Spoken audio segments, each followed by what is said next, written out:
Okay, so now let's discuss the underlying theory of why learn from only one master, or at least one master at a time.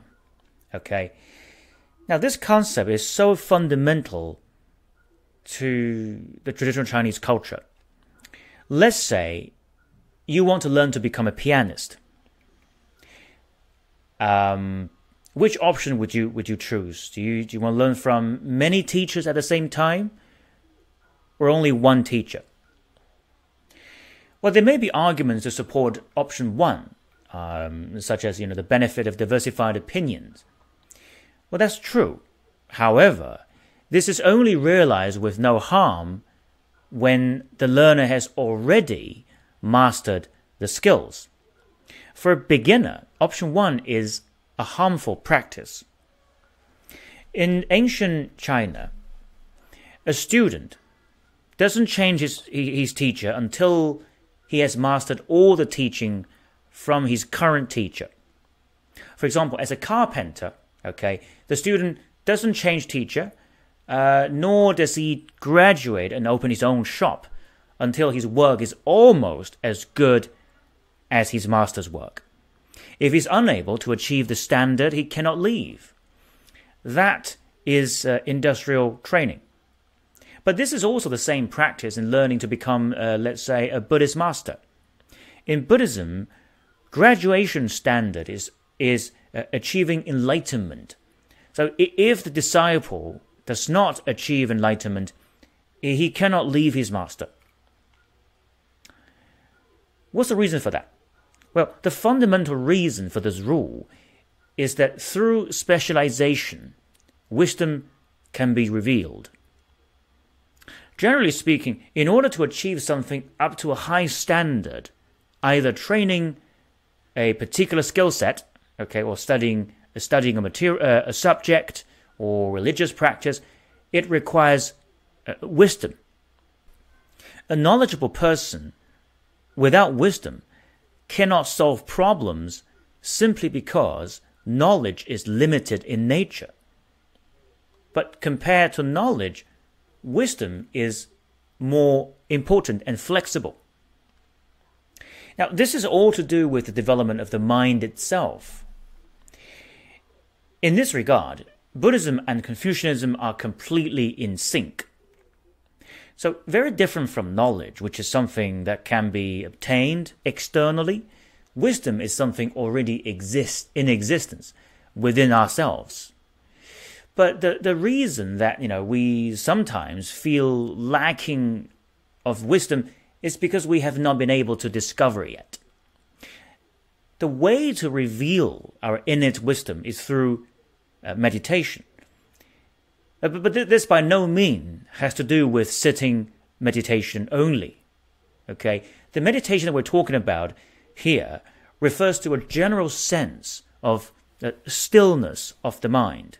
The stillness of the mind comes from the exercise of precepts.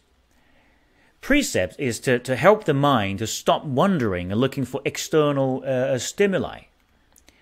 So this is the way of practice in Buddhism, regardless of which school of Buddhism one follows. Further, this also means that one should stick to the particular practice for a lifetime. And generally speaking, stillness means unchanging. So when practicing Buddhism, there is a common mistake that people make, by changing the school of practice frequently. So today, they practice Chen meditation, or another alternatively is called Zen. It's the same thing. But tomorrow, they hear that reciting Buddha's name has a lot of merits and virtues, so they just give up Chen and go reciting the Buddha's name. 2 days later, they hear that the merit and virtue of reciting mantra is supreme, so they stop reciting the Buddha's name and start reciting mantras instead. In general, that's how they carry on, and they end up achieving very, very little. There are also, some people who recite the Buddha's or Bodhisattva's name with the attitude of, we call it the sunning it one day and freezing it for 10. So they recite today, but they quit tomorrow. And all of these practices result in the lacking of stillness. If the religious practitioner have insufficient stillness, they lack a firm resolve, and external temptation can easily influence them and cause them to fall.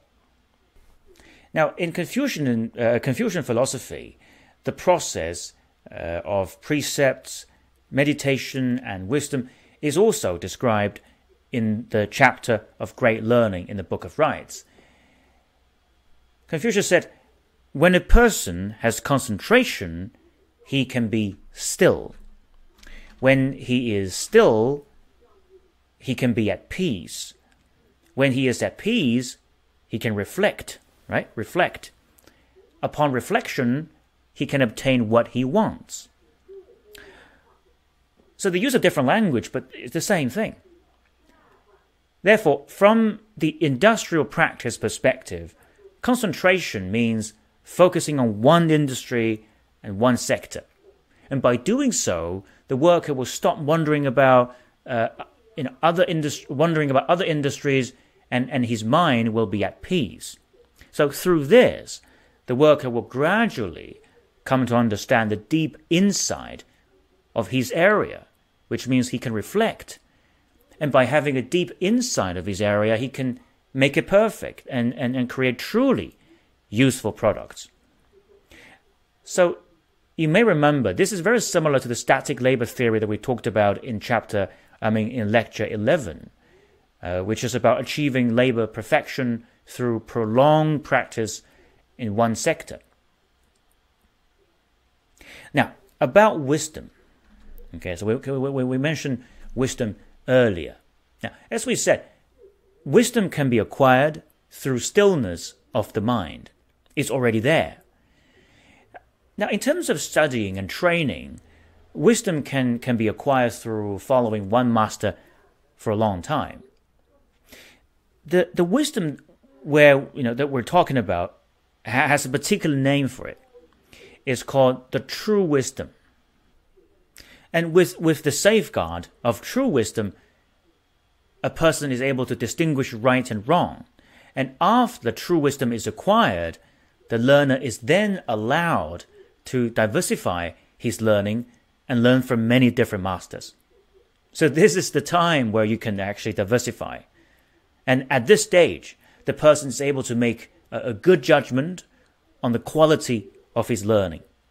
And he's also able to learn other skills quite quickly. So the wisdom acquired during this stage of learning is called applicable wisdom. So it's different types of wisdom. Okay, the true wisdom and the applicable wisdom.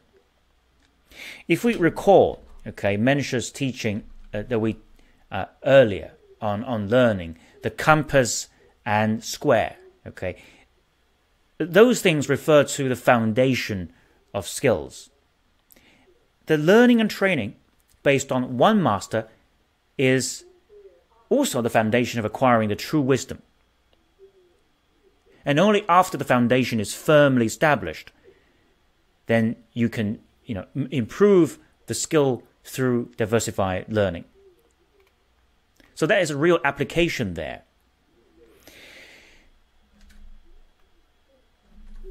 The Buddhist philosophy of precepts, meditation, and wisdom is perfectly fused with Chinese philosophy and is even reflected in the industrial occupational rules. Recall from chapter 11, workers in the same sector are arranged in the same location, right? Artisans are located in the same location, students located in the same location. They do that in order to polish their skill by immersing themselves in the professional environment.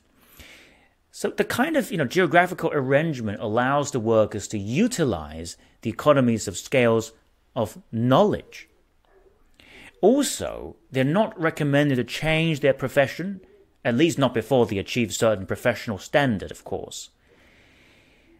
In the chapter of royal regulation of the Book of Rights, it said that all who professed particular arts for the service of their superiors were not allowed to practice any other thing or to change their offices.